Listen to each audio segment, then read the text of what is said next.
కలుగును గాక. హల్లెలూయా. సంతోషం ఉన్నవారు దేవుని స్తోత్రం చెల్లిద్దాం.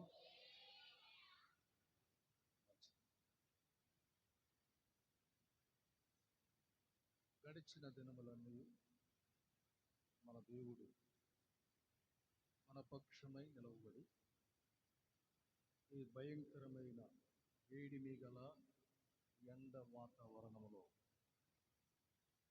మనల్ని ఎంతగానో ఆదరించి ఆశీర్వదించి క్షేమమును భద్రత కాపుదలయు ప్రభువు మనకు అనుగ్రహించి ఆయన సన్నిధిలో ఆయన్ని ఆరాధించే ఆరాధికులుగా ఆయన్ని సేవించేటటువంటి విధముగా దేవుడు అన్ని వేళలా మనతో ఉన్నాడు. హల్లెలూయా. మన ప్రయాణాలలో, మన ఉద్యోగాలు, మనం వెళుతున్నప్పుడు ఆయా పరిస్థితుల్లో దేవుడు ఎంతగానో నేనున్నాను అని ఆయన ధైర్యం ఇచ్చిన దేవుడై ఉన్నాడు. మంచిది. దేవుని వాక్యంలో నుండి మనము ఒక మాటను మనం చూద్దాము. పరిశుద్ధ బైబిల్ గ్రంథంలో నుండి యాకోబు రాసిన పత్రిక 2వ అధ్యాయము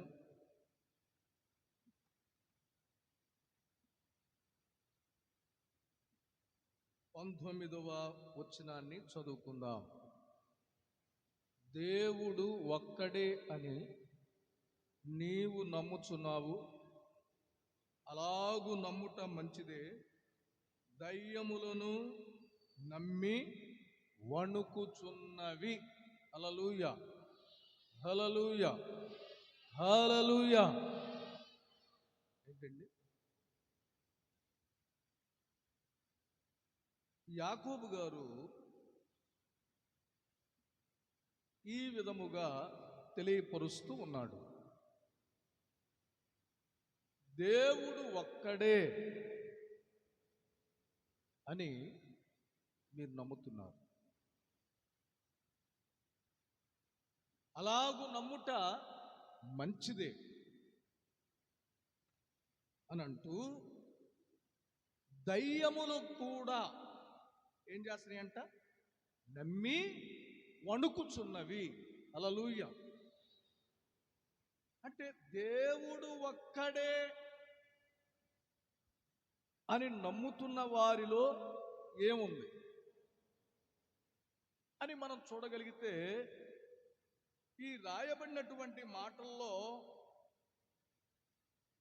ఒకడు అంటాడంట, నాకు క్రియలు ఉన్నాయి కదా, నీకు విశ్వాసం ఉంది కదా, నీకున్న క్రియలను బట్టి నాకున్న విశ్వాసాన్ని బట్టి మనిద్దరము కనపరుద్దాం. దాని వలన ఏమైందంట? దేవుని యొక్క కార్యాలు. ఏ కార్యాలు? దేవుని యొక్క కార్యాలు మనం అనుభవించవచ్చు. అంటే అర్థం ఏంటంటే, ఒక కుటుంబాన్ని తీసుకుందాం. యజమానుడికి క్రియలున్నాయి, యజమానురాలికి ఏముందంట? విశ్వాసం ఉంది. అంటే క్రియ, విశ్వాసం వేరు అయినప్పటికీ ఈ రెండు కూడా ఒకే వ్యక్తిలో ఉండాలి. మాది కుటుంబంలో నలుగురు ఉన్నాము, మేమిద్దరం క్రియలు చేస్తాము, ఇద్దరము విశ్వాసం కలిగి ఉంటాము. మా విశ్వాసం వల్ల దేవుని కార్యాలు మేము అనుభవిస్తాం, లేకపోతే వాళ్ళ క్రియల వల్ల దేవుని కార్యాలు అనుభవిస్తాం. అది కాదు. క్రియ ఉండాలి, విశ్వాసం ఉండాలి. అంటే ఒక వ్యక్తి క్రియ లేకుండా విశ్వాసం వలన, లేక విశ్వాసము లేకుండా క్రియ వలన సంపూర్ణుడు కాలేడు. దేవునికి స్తోత్రం కలుగునుగా. ఎందుకో తెలుసా? క్రియ లేని విశ్వాసం, లేకపోతే విశ్వాసము లేని క్రియ, ఇదేంటంట? మృతము. ఏంటండి? మృతము. ఒక విశ్వాసి జీవితంలో క్రియతో కూడిన విశ్వాసం లేక విశ్వాసంతో కూడిన క్రియలు, ఈ రెండు మిళితమై ఉండగలిగితేనే ఏ కార్యాన్నైనా మనం చూడగలుగుతాం, ఏ అద్భుతమైన మన జీవితంలో అనుభవించగలం, ఏ మేలైనా మనం పొందుకోగలం. అంతేగాని వీళ్ళు అంటారంట, నాకు క్రియ ఉన్నది కదా, మీకు విశ్వాసం ఉన్నది కదా. చదవండి ఆ మాట. ఒకడు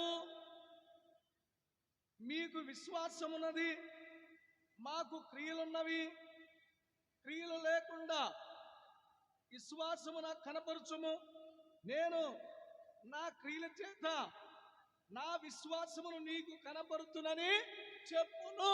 హల్లెలూయా. నాకు క్రియ ఉంది, క్రియ వల్ల విశ్వాసాన్ని కనపరుస్తా. లేకపోతే నీకు విశ్వాసం ఉంది, విశ్వాసం వల్ల క్రియను కనపరుచును.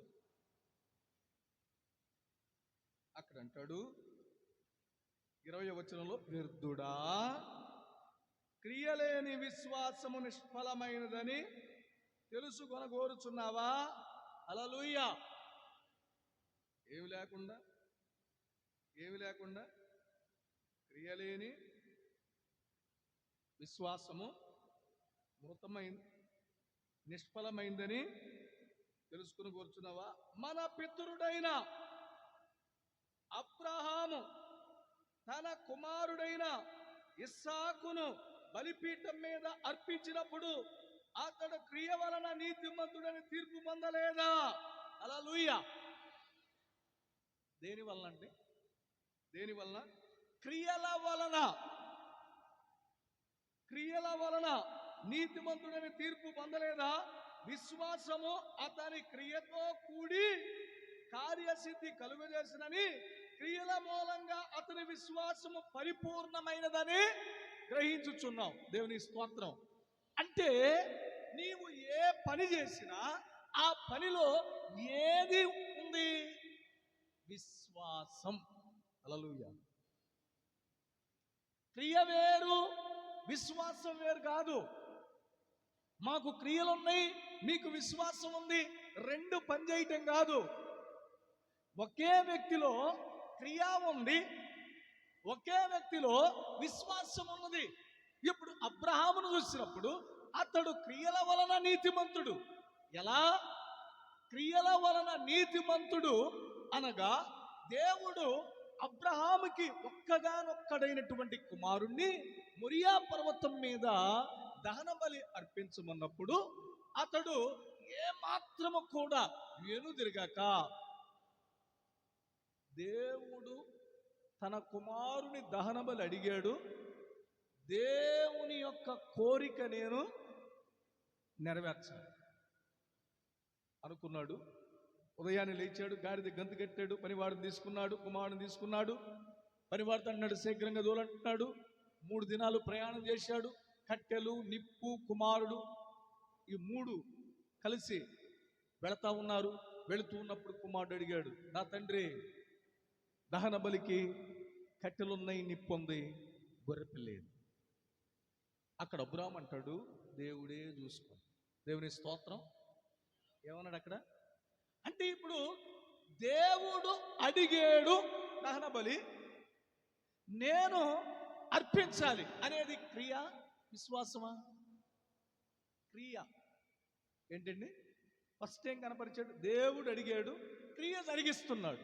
ఏం జరిగిస్తున్నాడు? క్రియ జరిగిస్తున్నాడు. ఈ క్రియలో అబ్రహాము ఏమి కనపరిచాడో తెలుసా? ఇదిగో, నా కుమారుణ్ణి దేవుడు అడిగాడంటే నా కుమారుడు పట్ల దేవునికి ఏదో ఒక ఉద్దేశం ఉంది. నా కుమారుడు వలన దేవుడు నాకేదో నా జీవితంలో జరిగిస్తున్నాడు అని విశ్వాసం. హల్లెలూయా. అంటే క్రియతో కూడిన విశ్వాసం. హల్లెలూయా. అంటే నీవు కూడా దేవుని మందిరంలో ఎలా ఉండాలంటే క్రియతో కూడిన విశ్వాసం ఉండాలి. ముందు పని చేయి, ఆ పనిలో విశ్వాసాన్ని కనపరచు. ఇదిగో, నేను ఈ పని చేస్తే దేవుడు నాకు ఈ మేలు చేస్తాడు అని విశ్వాసం. చాలా మంది ఏం చేస్తారు, విశ్వాసం కలిగి ఉంటారు, కానీ ఏమున్నది అక్కడ? క్రియ ఉండదు. మేము నమ్ముకున్నామండి, మాకు విశ్వాసం ఉందండి, కానీ నీకు విశ్వాసం ఉంది, కరెక్టే, అవసరం విశ్వాసం, అది ప్రతి వ్యక్తికి కావాలి. కానీ ఆ విశ్వాసములో క్రియతో కూడిన విశ్వాసమేనా, లేకపోతే క్రియలేని విశ్వాసమా? అబ్రహాము కనపరిచిన విశ్వాసం ఎలాంటిదో తెలుసా? క్రియలతో కూడిన విశ్వాసం. అందుకే అబ్రహాం గురించి ఏమని రాయబడింది అక్కడ?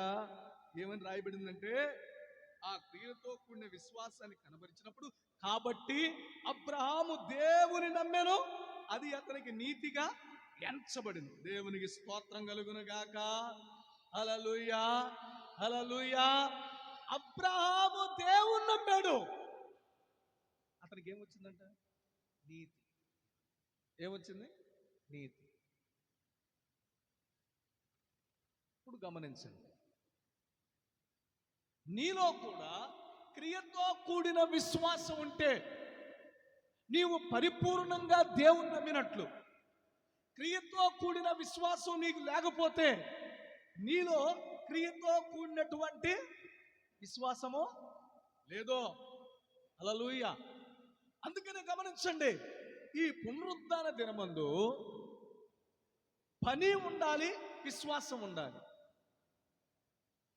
క్రియానికి అర్థం ఏంటి? పనులు. పరిపూర్ణమైన పని ఉండాలి, విశ్వాసం ఉండాలి. ఈ రెండు ఉంటేనే నీతి నీలోకి వస్తుంది. హల్లెలూయా. అందుకే ఇక్కడ చదవబడిన మాటలో అబ్రహాము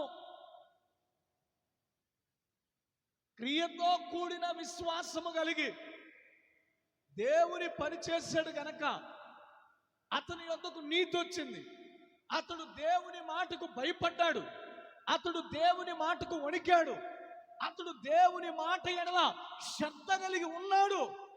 అందుకే నీతి ఆయన యొద్దకు వచ్చింది. హల్లెలూయా. ఎక్కడికి వచ్చిందండి? నీతి ఆయన యొద్దకు వచ్చింది. ఇక్కడ ఈ 2వ అధ్యాయము 19వ వచనంలో మనం చదివాం,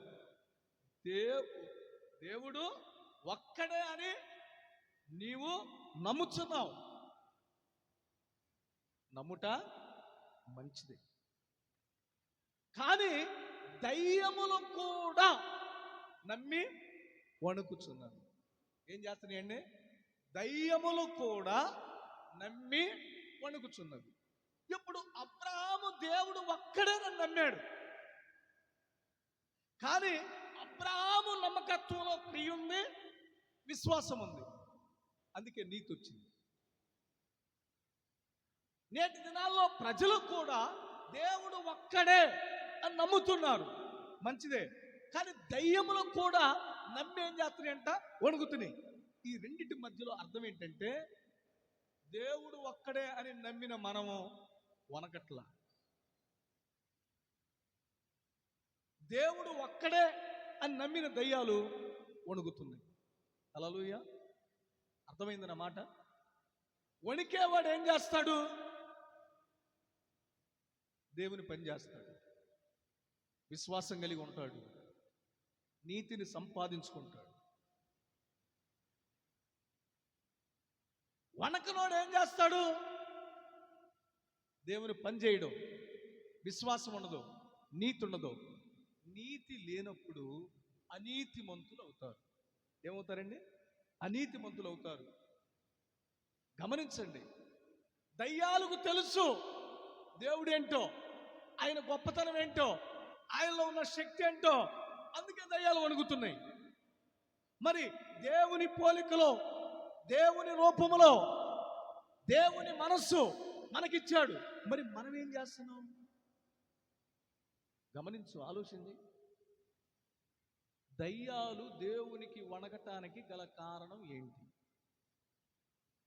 దయ్యాలు దేవునిని నమ్మటానికి గల కారణం ఏంటి? చూడండి, అసలు దయ్యాలు దేవుని ఏమనుకుంటున్నాయి?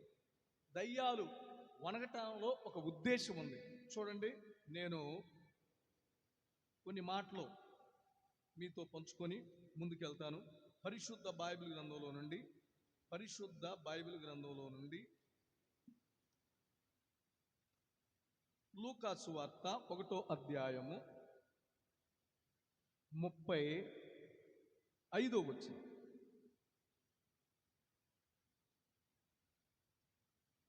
దూత పరిశుద్ధాత్మ నీ మీదికి వచ్చును, సర్వోన్నతుని శక్తి నిన్ను కమ్ముకొనును గనుక పుట్టబోవు శిశువు పరిశుద్ధుడై దేవుని కుమారుడనబడును.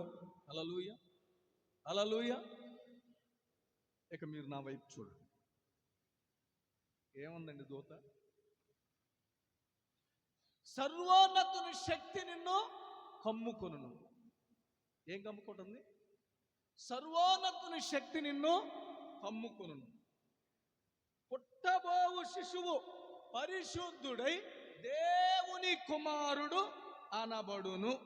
హల్లెలూయా. దేవుడు ఒక్కడనని దయ్యాలు నమ్మి వనగటానికి గల కారణం ఏంటంటే, ఆ దేవుడు ఎలాంటి వాడు,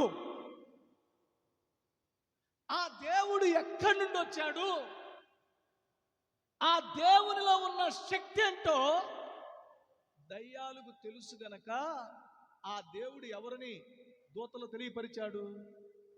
పరిశుద్ధుడు. హల్లెలూయా. ఆ దేవుడు ఎవరంట? పరిశుద్ధుడు.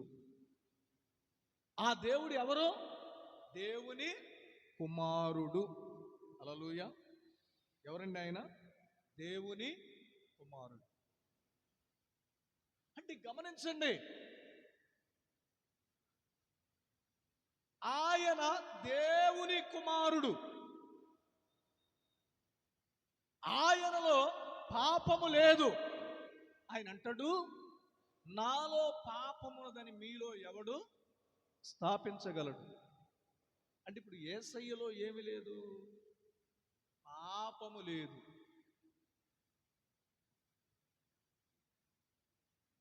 గమనించండి, ఆయనలో ఏమి లేదు?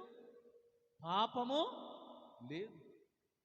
ఆయన పరిశుద్ధుడు, ఆయన దేవుని కుమారుడు.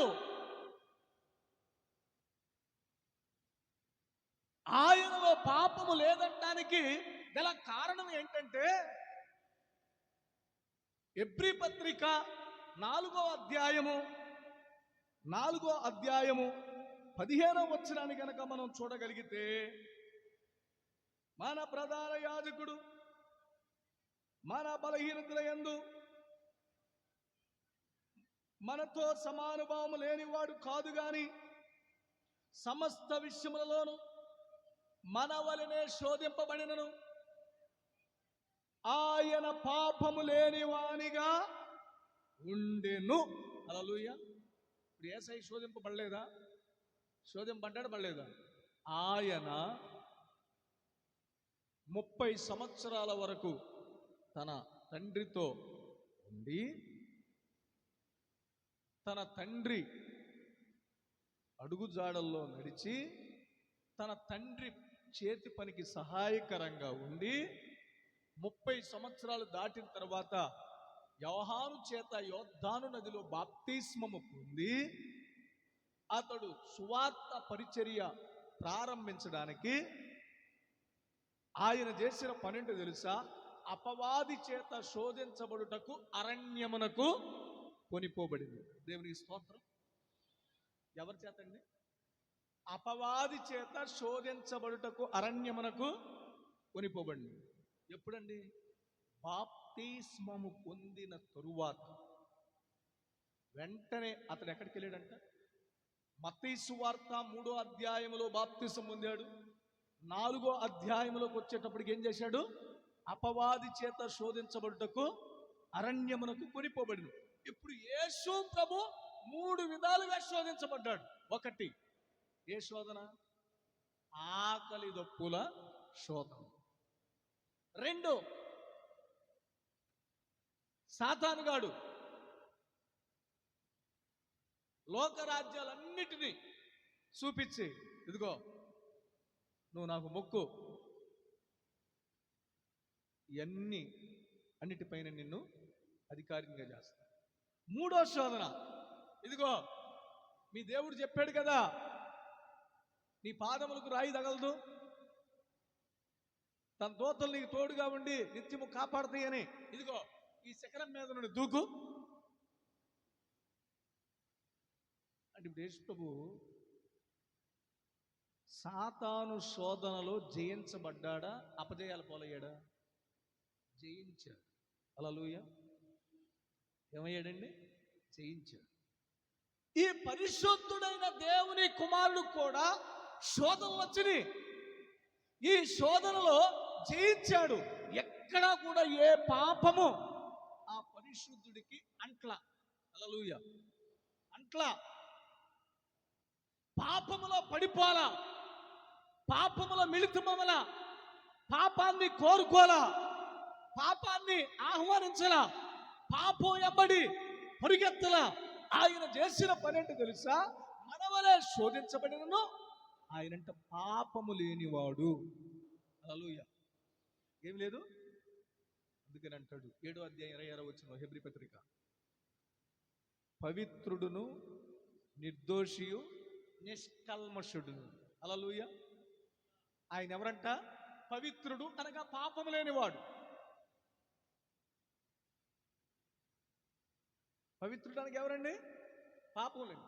నిర్దోషి అనగా దోషము లేనివాడు. నిష్కల్మషుడు అనగా కల్మషం లేనివాడు. గమనించో, మనుషుల్లో పాపం ఉండిద్ది, మనుషుల్లో దోషం ఉండిద్ది, మనుషుల్లో కల్మషం ఉండిద్ది. కానీ ఈ దేవుని కుమారుడైన పరిశుద్ధునిలో పాపము లేదు, దోషము లేదు, కల్మషము లేదు. ఇతడు పాపుల్లో చేరక ప్రత్యేకంగా ఉన్నవాడు. హల్లెలూయా. పాపుల్లో చేరల. అందుకే ఈయన పవిత్రుడు, నిర్దోషి, నిష్కల్మషుడు. గమనించు, ఈయన పరిశుద్ధుడైన దేవుని కుమారుడు అనబడును. హల్లెలూయా. సాతానులు యేసయ్యలో ఏం చూసినాయి అంట? పరిశుద్ధుడైన దేవుని కుమారుడు. ఎవరండి? పరిశుద్ధుడైన దేవుని కుమారుడు. ఈయనలో పాపం లేదు. పాపం అంటిద్దాం అనుకున్నా, నాకు దొరుకుతాడేమో అనుకున్నా, వలలో పడతాడేమో అనుకున్నా, కానీ ప్రారంభంలోనే పడలా అని సాతానుకు అడుగు తెలుసు. సంగతి తెలుసు గనకనే దేవుని గొప్పతనం, దేవుని శక్తి, దేవుని బలము,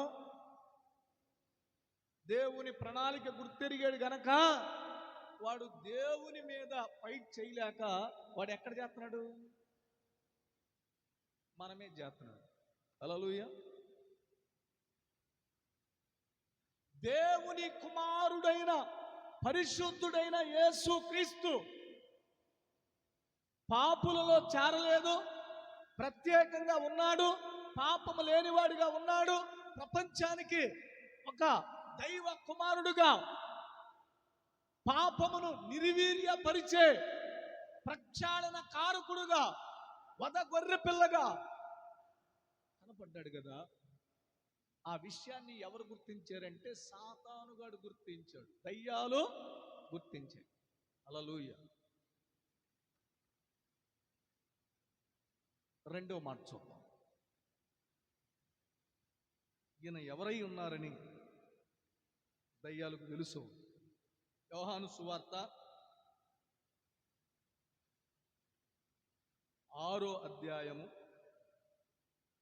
69వ వచనం, నీవే దేవుని పరిశుద్ధుడవని మేము విశ్వసించి ఏం చేశారంట? ఎరిగి ఉన్నామని ఆయనతో చెప్పారు. ఆయన ఎవరంట? ఆయన ఎవరండి? నీవే పరిశుద్ధుడు అని మేము విశ్వసించి ఎరిగి ఉన్నాం. హల్లెలూయా. ఇంకో మాట చూడండి, మత్తయి సువార్త 16వ అధ్యాయం 16వ వచనం చూడండి.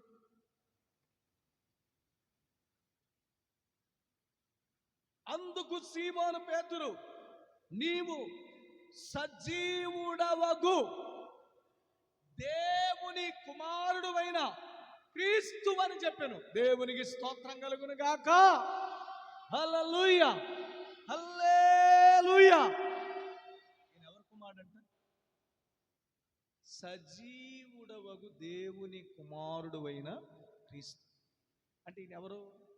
సజీవుడు. ఇప్పుడు సాతాను గడికి ఏం తెలుసు? ఈయన సజీవుడు. ఈయన ఎవరండి? సజీవుడు. గమనించు, ఈయన శరీరాన్ని మనం చంపగలం, ఈయన శరీరాన్ని పలు రకాలుగా గాయాల పాలు చేయగలం, కానీ ఆయన ఆత్మను మాత్రం మనం ఏమీ చేయలేము. నేను ఒక అద్భుతమైన మాట చెప్తాను, తెలిసిన మాట. ఇప్పుడు అపవాదిగాడు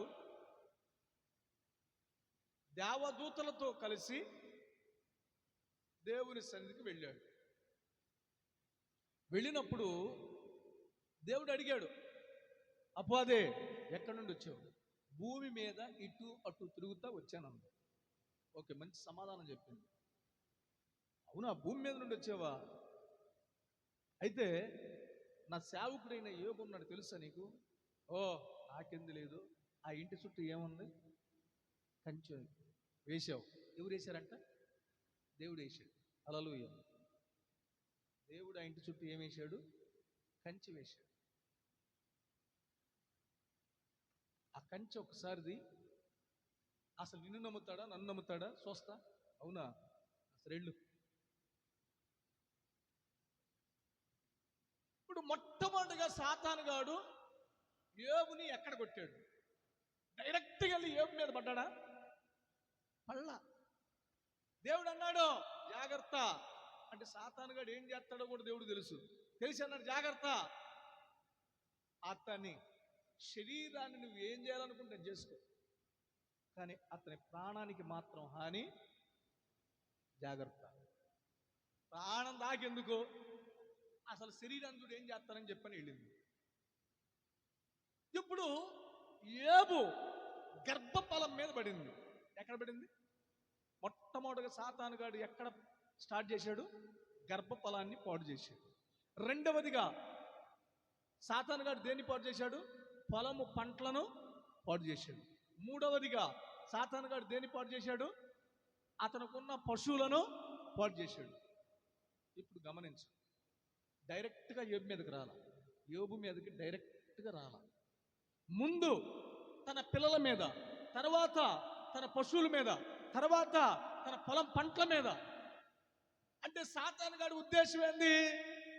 పిల్లల మీద గనక దాడి చేయగలిగితే చూసి గుండెలు బాదుకొని సస్తాడేమో అనుకున్నాడు, మౌనంగా ఉన్నాడు. పశువుల మీద చేస్తే అలాగన్నా చస్తాడేమో అనుకుంది, జరగల. పొలం పంటల మీద చేస్తే అలాగన్నా పోతాడు అనుకుంది, పాల. అప్పుడు ఇచ్చింది ఎక్కడికి? శరీరం మీద. శరీరం మీదకి వచ్చింది. ఇప్పుడు శరీరం మీదకి వచ్చి చిత్ర హింసలు చేసింది. ఆ తర్వాత ఎక్కడికి వచ్చింది? స్నేహితుల మీదకి వచ్చింది. ఆ తర్వాత ఎక్కడికి వచ్చింది? భార్య మీదకి వచ్చింది. ఇన్ని విధాలుగా సాతానుగాడు భార్యను వాడుకున్నాడు, స్నేహితులను వాడుకున్నాడు, విరోధంగా యోబు గారికి లేపాడు. ఈ విధంగా యోబు గారికి విరోధంగా లేపినప్పుడు భార్యకి ఇవ్వాల్సిన సమాధానం భార్యకి ఇచ్చాడు, స్నేహితులకి ఇవ్వాల్సిన సమాధానం స్నేహితులకి ఇచ్చాడు, తన పవిత్రతను దేవుని సన్నిధిలో కాపాడుతున్నాడు. హల్లెలూయా. అక్కడ ఒక అద్భుతకరమైన మాట అంటాడు, నేను సజీవుడైన దేవుని సజీవునిగా చూడగలను. హల్లెలూయా. ఎట్లా చూస్తానన్నాడు? నా కన్నులతో సజీవుడైన దేవుణ్ణి సజీవంగా చూడగలను. చదవండి ఆ మాట. యోబు గ్రంథం 19:20 చదవండి. అయితే నా విమోచకుడు సజీవుడనియు తరువాత ఆయన భూమి మీద నిలుచుననియు నేనెరుగుదును. హల్లెలూయా. ఆ దేవుడు ఎలాంటి వాడంట? విమోచించేవాడు. విమోచించే దేవుడు ఎలాంటి వాడు? సజీవుడు. నా కన్నులతో నేను చూస్తా. గమనించు, ఎంత అద్భుతకరమైన విషయం. అంటే యోబు ఆ దేవుని ఎలా చూశాడు? సజీవంగా.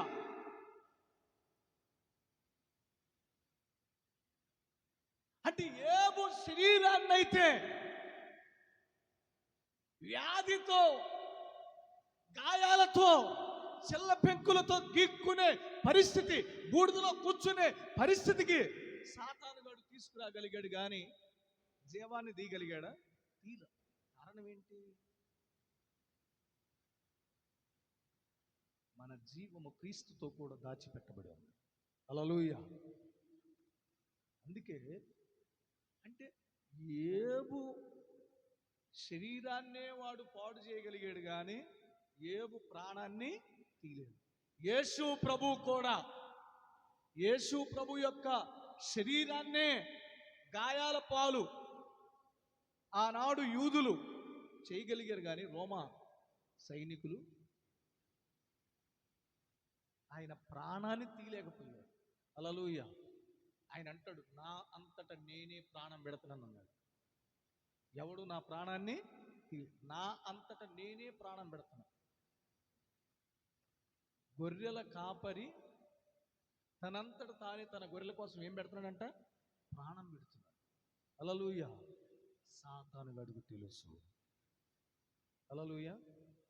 సాతాను గడికి తెలుసు. ఏమని? ఆయన పరిశుద్ధుడైన దేవుని కుమారుడని, ఆయన సజీవుడైన దేవుని కుమారుడని సాతాను గడికి తెలుసు. తెలుసు కనుకనే, సాతానుగాడుకు తెలుసు కనుకనే సాతానుగాడే ఒక మాట అంటాడు. మూడవ మాట, ఒకటి దోతలు పరిశుద్ధుడైన దేవుని కుమారుడు అనబడును అన్నారు. 2 శిశువులు సజీవుడైన దేవుని కుమారుడు అయిన క్రీస్తు అని సాక్ష్యం ఇచ్చారు. 3 సాతానుగాడు సాక్ష్యం ఎలా ఉందో చూద్దాం. చూడండి, లూకా సువార్త 4వ అధ్యాయం 34వ వచనం.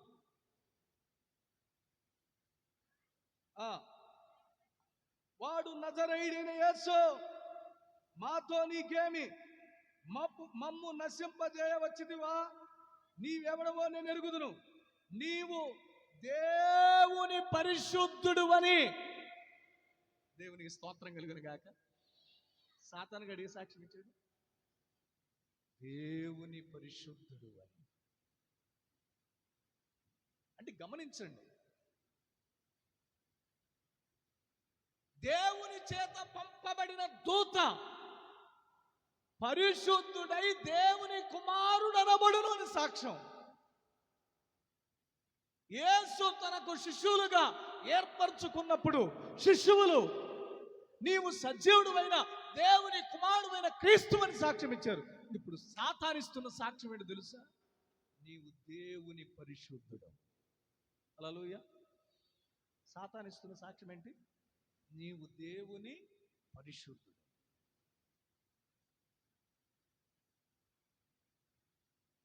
ఇప్పుడు సాతాను ఈ సాక్ష్యం ఇచ్చి వణుకుతుంది. అక్కడ రాయబడిన మాట ఏంది? 2వ అధ్యాయం 19 యాకోబు పత్రిక. అయితే దయ్యములు కూడా నమ్మి వణుకుచున్నాయి. గమనించు, దూత ఇచ్చిన సాక్ష్యం, శిష్యులు ఇచ్చిన సాక్ష్యం, సాతానుగాడు చూచిన ఆ సాక్ష్యం, విన్న సాక్ష్యం, దేవుల్లో ఉన్న పరిశుద్ధత, దేవుల్లో ఉన్న గొప్పతనం, దేవుల్లో ఉన్న జీవాన్ని తెలుసుకున్న వాడు, అమ్మో ఈయన సామాన్యుడు కాదు, ఈయన పరిశుద్ధుడు, ఈయన దేవుని కుమారుడు, ఈయన సజీవుడు అని తెలుసుకొని సాతానుగాడు ఏమవుతున్నాడంట? వణుకుతున్నాడు. ఏమవుతున్నాడండి? వణుకుతున్నాడు.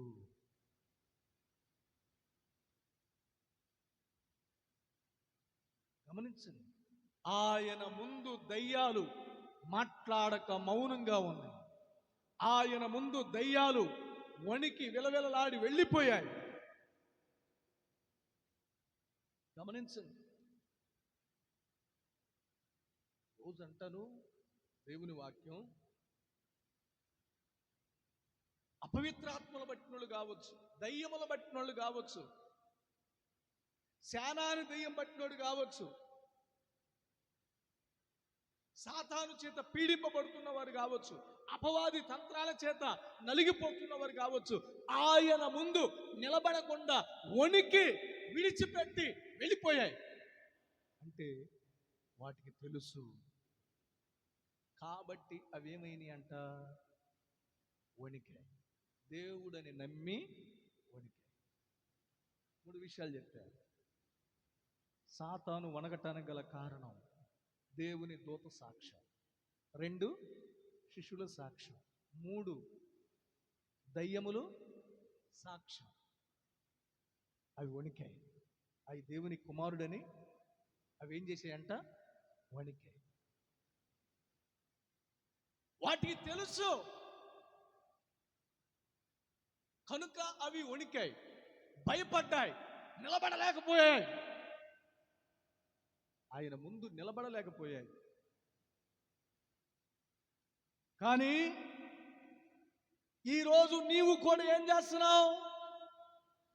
దేవుడు ఒక్కడేనని నమ్మి ఉన్నావు, మంచిదే. కానీ వణుకుతున్నావా? హల్లెలూయా. వణుకుతున్నావా? గమనించండి, ఆయన సజీవుడైన దేవుని కుమారుడైన క్రీస్తు అని తెలుసుకున్న శిష్యులు, వాళ్ళల్లో కూడా కొన్ని గలిబిల్లు జరిగాయి. కొందరు కాస్త దేవునికి దూరం అయ్యారు. ఆయన ఆరోహుండై వెళ్ళిపోక మునుపు 11 సార్లు శిష్యులను క్రమపరిచి మేడగదిలోనికి పంపించి తండ్రి యొక్క వాగ్దానం కొరకు కనిపెట్టమన్నప్పుడు వారి మీదకి ఆయన ఆత్మస్వరూపిగా దిగొచ్చినప్పుడు ఆ తరువాత వాళ్ళు ఏం చేశారు తెలుసా?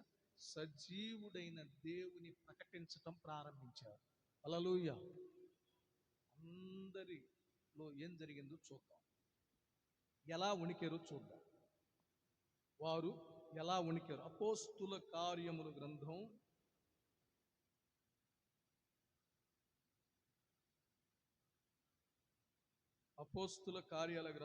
2వ అధ్యాయం 43వ వచనం.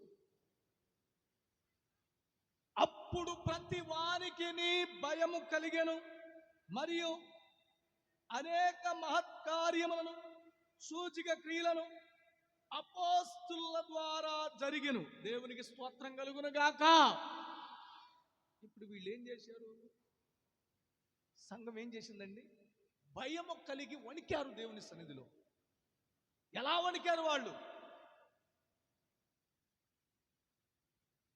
నేటి దినాల్లో దేవునికి భయపడేవారు లేరు, దేవునికి వణికేవారు లేరు. అందుకే దేవుని కార్యాలు చాలా ఆలస్యంగా నడుస్తూ ఉన్నాయి. మేలులు ఆలస్యంగా నడుస్తున్నాయి, దీవెనలు ఆలస్యంగా నడుస్తున్నాయి, ఆశీర్వాదం మన మీద అసలు పనిచేయట్లా. కారణం ఏంటంటే దేవుని భయము లేదు. మొన్నే చెప్పాను, యెహోవా యందైన భయము ఐశ్వర్యం ఇస్తుంది. ఏమిస్తుంది? ఐశ్వర్యం. అందుకని యెషయా అంటాడు, యెహోవా యందైన భయము సువాసన గలదిగా ఉందంటాడు 11వ అధ్యాయం. గమనించండి, భయము చాలా అవసరమై ఉంది. ఎందుకు? దయ్యాలే దేవుడని నమ్మి వణుకుతున్నాయి. ఈరోజు మరి మనం ఎలా ఉన్నాం? ఆదిమ సంఘాన్ని మనం చూసినప్పుడు వారు భయం కలిగి వణికి ప్రభు పనిచేశారు, ప్రభు కొరకు నిలబడ్డారు, ప్రభు కొరకు త్యాగం చేశారు, ప్రభు కొరకు యాగమైపోయారు. నేటి దినాల్లో నువ్వు ఎలా ఉన్నావు? నువ్వు నమ్మావు, మంచిదే, కానీ భయపడి వణికే అనుభవం ఉందా? అసలు నువ్వు భయం కలిగి ఉంటే ఏం జరిగింది? దేవుడు ఏం చేస్తాడు? నువ్వు దేవునికి భయపడ్డావు అనుకో, దేవుడు ఏం చేస్తాడు నిన్ను? ఏమండి, మేము భయపడి ఉంటే ఆ భయపడటం వలన దేవుడు మాకేం చేస్తాడు? మాకేమైనా చేస్తాడా? భయపడి వణికితే చేస్తాడా? చదవండి 66వ సంకీర్తన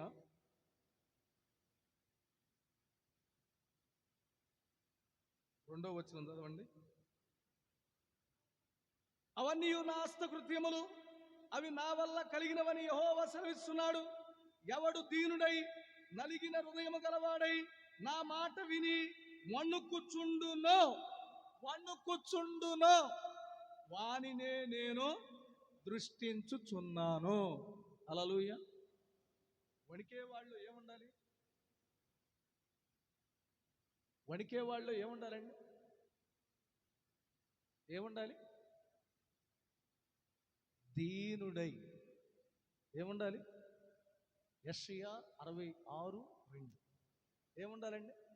ఎవడు దీనుడై నలిగిన హృదయము గలవాడై నా మాట విని వణుకుచుండును. దేవుడు ఎవరిని దృష్టిస్తున్నాడంట?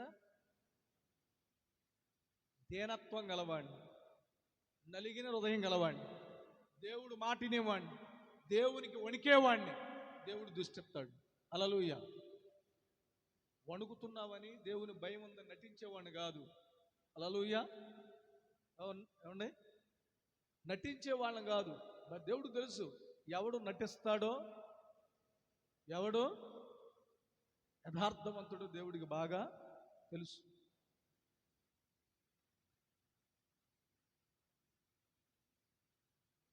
గమనించండి, రైతు విత్తనాలు పొలంలో వేసినప్పుడు విత్తనాలన్నీ కూడా మొక్కలు మొలవు, కొన్ని చచ్చిపోతాయి, కొన్ని మొలకెత్తుతాయి.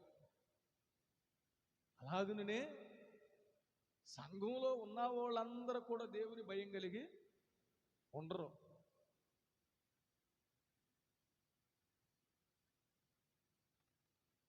గమనించండి, యేసు ప్రభువుని నమ్ముకున్న వాళ్ళందరూ దేవుని భయం కలిగి ఉంటే ఇవాళ రోజున పాస్టర్లను ఎందుకు చంపుతారు?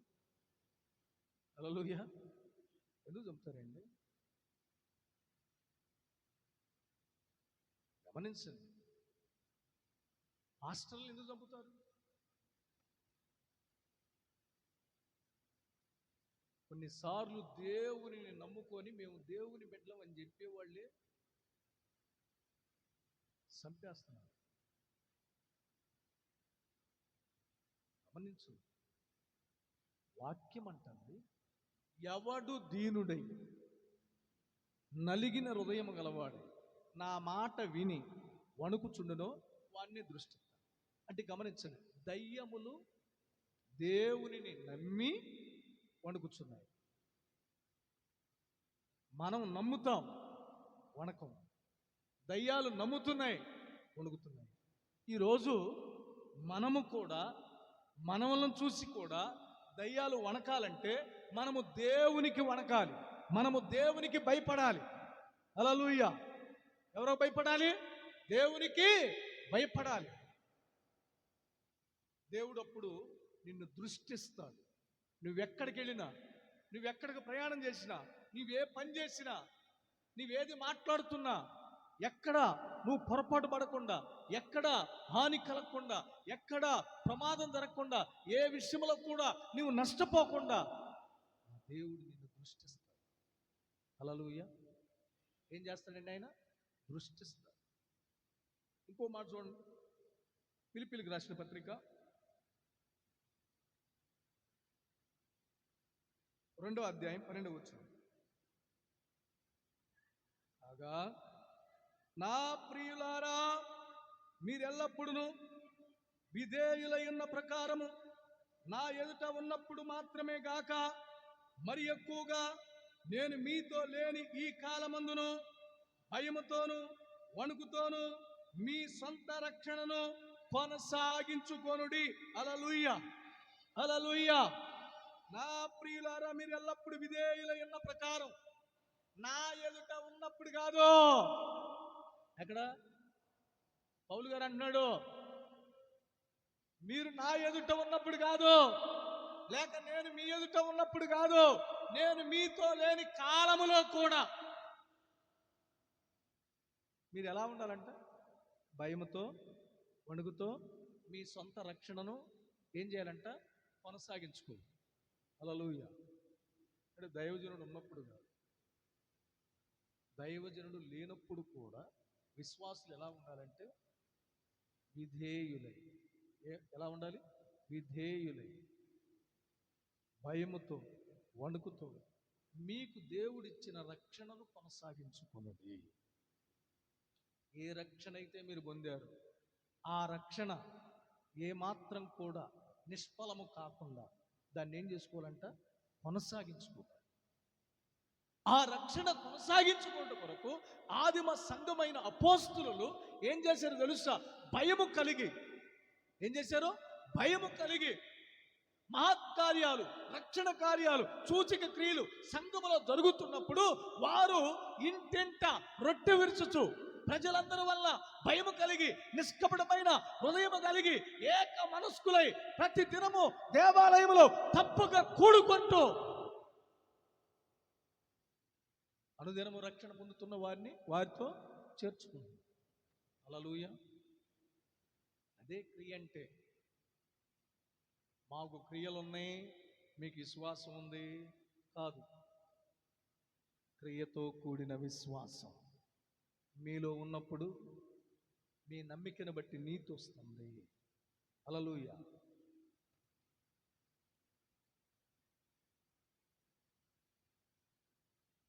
నీలో అది లేదనే దయ్యాలు నమ్మి వణుకుతున్నాయి. ఎందుకు వణుకుతున్నాయో చెప్పాను. ఒకటి దూత చెప్పిన సాక్ష్యం, 2 శిశువులు చెప్పిన సాక్ష్యం, 3 దయ్యములే చెప్పిన సాక్ష్యం. ఆయన దేవుని కుమారుడైన క్రీస్తు. అందుకే అవి వణికాయి, అందుకే అవి భయపడ్డాయి. అందుకే యేసుప్రభు అంటాడు, నమ్మి బాప్తిసం పొందిన వాడు రక్షింపబడును, నమ్మని వారికి శిక్ష విధింపబడును. నమ్మిన వారి వలన ఈ సూచక్రియలు జరుగును. పాములను ఎత్తిపట్టుకుందురు, రోగులను బాగు చేస్తారు, మరణకరమైనది ఏది దాగినా ఏ హాని చేయదు, దయ్యములను వెళ్ళగొడతారు. హల్లెలూయా. నమ్మి బాప్తిసం పొందిన వాడికి దేవుడు అధికారం ఇచ్చాడు. ఏంది? దయ్యాలను బాగు చేసే అధికారం, దయ్యాలను విడిపించే అధికారం, రోగులను బాగు చేసే అధికారం, ఆ తరువాత పావులను ఎత్తిపట్టుకునే అధికారం దేవుడు ఇచ్చాడండి. దాన్ని మనం ఉపయోగించట్లే. బాప్తిసం పొందిన మనకి దేవుడు సర్వ హక్కులు ఇచ్చాడు. ఆ హక్కును మనం ఏం చేస్తున్నాం తెలుసా? కొన్నిసార్లు పగ, కొన్నిసార్లు కలహం, కొన్నిసార్లు కక్షలు, కొన్నిసార్లు భేదాభిప్రాయాలు, కొన్నిసార్లు అసూయ, కొన్నిసార్లు కలహాలు, ఒకరి మధ్యలో ఒకరికి విరోధకరమైన భావం కలిగి అసమాధానం కలిగి ఉండటం వల్ల సాతానుగాడు మనలను బంధించడం వల్ల వీటిలో మనం ఏం చేస్తున్నాం తెలుసా? ప్రభు పని క్రియాపూర్వకంగా జరిగించలేకపోతున్నాం. అందుకే గమనించండి, ఎవరి వల్ల ఈ కార్యాలు జరుగుతాయి అంటే నమ్మి బాప్తిసం పొందిన వారి వలన. బాప్తిసం పొందిన వాడు దేవుని మనసును ధరించుకోవాలి, దేవునికి ప్రత్యేకించబడాలి. దేవుడు అతడు కలిసి ఉన్నప్పుడు సాతానుగాడికి అవకాశం ఉండదు. అందుకే సంఘములో ఐకమత్యం ఉండాలి, సంఘములో ఏక మనసు ఉండాలి, సంఘములో ఏక హృదయం ఉండాలి, సంఘములో ఏకాత్మ పనిచేయాలి. సంఘం ఎప్పుడు కూడా ఎలా పడితే అలా ఉండకూడదు.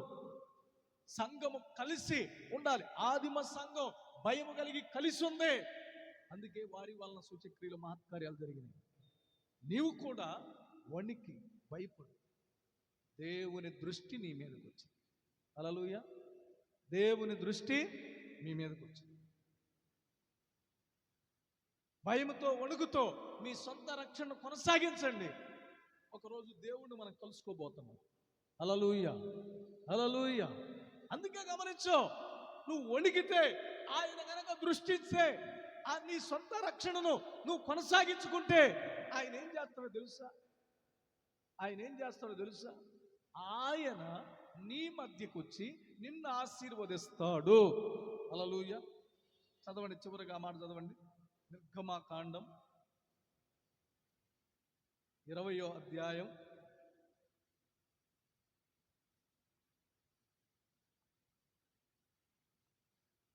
24వ వచనంలో, నేను నా నామమును జ్ఞాపకార్థంగా నుంచు ప్రతి స్థలములోను నీ యొద్దకు వచ్చి నిన్ను ఆశీర్వదించదను. దేవునికి స్తోత్రం కలుగును గాక. నువ్వు భయపడి వణికి దేవుని మాటింటే, క్రియలతో కూడిన విశ్వాసం కలిగి ఉంటే, ఆయనే గనక నిన్ను దృష్టిస్తే ఆయన నీ మధ్యకి వచ్చి నిన్ను ఆశీర్వదిస్తాడు. హల్లెలూయా. ఆయన నీ మధ్యకి వచ్చి నిన్ను ఏం చేస్తాడు? ఆశీర్వదిస్తాడు. ఈరోజు మనం ఆశీర్వదించబడిన వారము. ఎవరండి మనం? ఆశీర్వదించబడిన వారు. దేవుడు నిన్ను ఆశీర్వదించాలంటే, దేవుడే నీ మధ్యలోకి రావాలంటే, నీవు దేవుని నమ్మేవు మంచిదే, కానీ దేవునికి వణుకుతున్నావా? దేవునికి భయపడుతున్నావా? దేవుని మాట వింటున్నావా? దయ్యాలు వణుకుతున్నాయి. నువ్వు ఎలా నిర్ణయించు. అందరూ మోకరించండి. ప్రభువా, నీకు వందనాలు. ఈరోజు నీ సన్నిధిలో మేమున్నాం. నీ పాదాల ఎదుగు మేము వచ్చాం. నీవు కనికర సంపన్నుడివి, కృపా సమృద్ధి కలిగిన దేవుడివి. ఈ పగటి వేళలో పరిశుద్ధ ఆరాధనలో ఉన్న నీవు యేసయ్యా, మేము నమ్మాము, కానీ మాలో భయం లేదు. దయ్యాలు నమ్మి భయపడుతున్నాయి. దయ్యాలు నమ్మటానికి దూతల సాక్ష్యం, శిష్యుల సాక్ష్యం, దయ్యములే సాక్ష్యం ఇచ్చాయి నువ్వు దేవుని కుమారుడు అని. కానీ నేటి దినమున నీవు దేవుడు అని నమ్మిన మేము నీ సిలువ శ్రమలను తెలుసుకున్నాం, మారు మనసు పొందాం, బాప్తిసం పొందాం, మందిరానికి వస్తున్నాం. కానీ భయం లేకుండా ప్రవర్తిస్తాం వల్ల, తిరిగి నలిగిన మనస్సు లేకపోవటం వల్ల నీ దృష్టి ఎదుట నుండి మేము దూరం అయిపోతున్నామయ్యా. అందుకే మా జీవితంలో దైవ దీవెనలు, దైవ ఆశీర్వాదాలు జరగట్లేదు, నెరవేర్పు రావట్లేదు, అవి మా మీద పనిచేయట్లేదు. ఈరోజు నీ రక్తధారల కిందకు మేము వస్తున్నాం. కల్వారి రక్తం మా మీద ప్రోక్షించండి. కల్వారి రక్తం మా మీద ప్రోక్షించండి. కల్వారి రక్తం మా మీద ప్రోక్షించండి. మమ్ములను పరిశుద్ధపరచండి అయ్యా. మమ్ములను పరిశుద్ధపరచండి అయ్యా. మమ్ములను విమోచనము కలుగజేయండి అయ్యా. ఇక నుండి విరిగి నలిగిన హృదయం కలిగి, దీనత్వం కలిగి, నీ మాట విని వణికే అనుభవం మాకు దయచేయండి. మేము పశ్చాత్తాపంలోకి వస్తున్నాం. నీ మాట వింటున్నాం, నీ మాట ఆలకిస్తున్నాం, నీ ఎదుట నిలబడుతున్నాం. యేసు,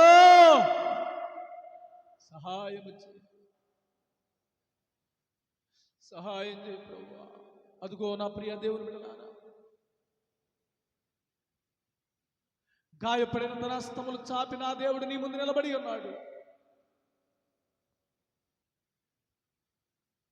దయ్యాలు వణుకుతున్నాయి కదా, నేనేంటో తెలుసుకొని, నా రక్తములో కడగబడిన మీరు, నా రక్తము చేత కొనబడిన మీరు, నా రక్తములో పరిశుద్ధపరచబడిన మీరు ఎలా ఉన్నారు?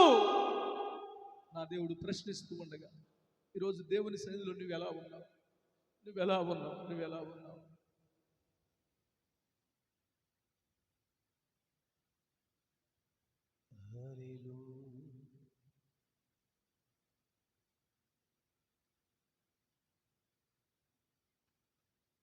నాలుక ఎండెను దప్పెగొని కేకలు వేసెను దాహమని, నాలుక ఎండెను తప్పిగొని.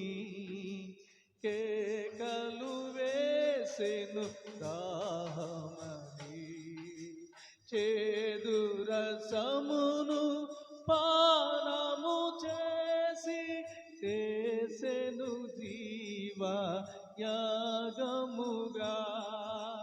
చేదు రసమును పానము చేసి చేసెను జీవ యాగముగా.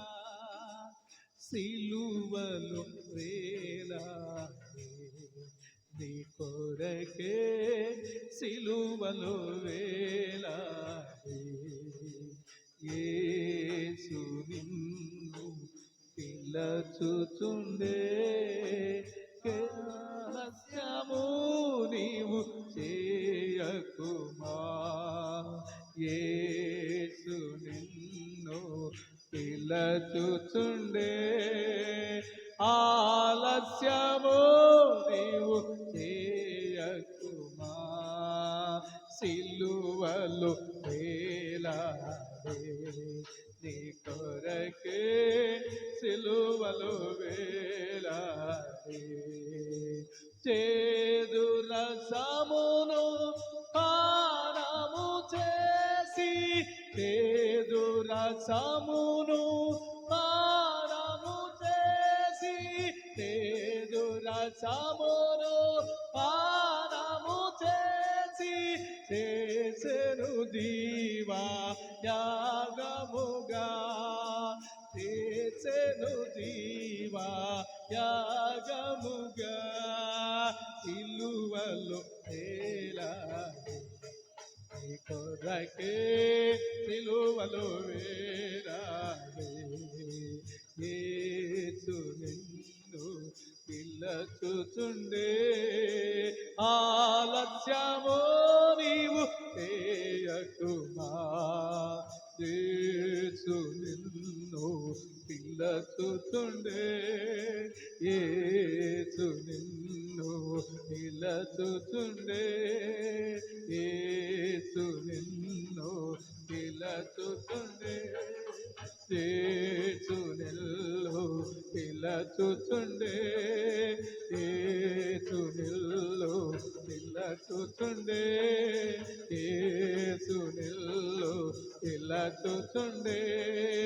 ఆలస్యము నీవు చేయకుమా, ఆలస్యము నీవు చేయకుమా, సిలువలో వేలాడే నీ కొరకే, సిలువలో వేలాడే. ఆయన నీ కొరకు సిలువలో వేలాడిన దేవుడై ఉన్నాడు. ఆయన నీ కొరకు ప్రాణం పెట్టిన దేవుడై ఉన్నాడు. ఆయన నీ కొరకు తిరిగి లేచిన దేవుడై ఉన్నాడు. ఆయన సజీవుడు. ఈరోజు ఆయన సన్నిధిలో ఉన్నావుగా. అబ్రహాము నమ్మి క్రియల మూలంగా విశ్వాసాన్ని కనపరిచినప్పుడు నీతి ఆయన ఎదుకు వచ్చింది. ఆ నీతిని ఎదుకు రావాలంటే దయ్యములు తెలుసుకున్నాయి ఆయన పరిశుద్ధుడైన దేవుని కుమారుడని, ఆయన సజీవుడైన దేవుని కుమారుడైన క్రీస్తునే, ఆయన నజరేయుడైన యేసు అని తెలుసుకుని వణికినాయి కదా. ఈరోజు నీవు కూడా అబ్రహాము వలె క్రియలతో కూడిన విశ్వాసాన్ని కనపరిచి దేవుని నీతిని సంపాదించుకొని దేవుని కొరకు భయపడు. అబ్రహాం పొందిన ఆశీర్వాదం నీ ఎదుగు వస్తుంది. అబ్రహాం పొందిన దీవెన నీ ఎదుగు వస్తుంది. అబ్రహాం పొందిన మేలులు ఎదుగు వస్తున్నాయి. అబ్రహాముకు దేవుడిచ్చిన దీర్ఘాయువు నీకు దేవుడిస్తాడు. అట్టి కృప నా దేవుడు మీ అందరికి అనుగ్రహించును గాక. ప్రార్థన చేసుకుందాం. ఒకరు ప్రార్థన చేయండి.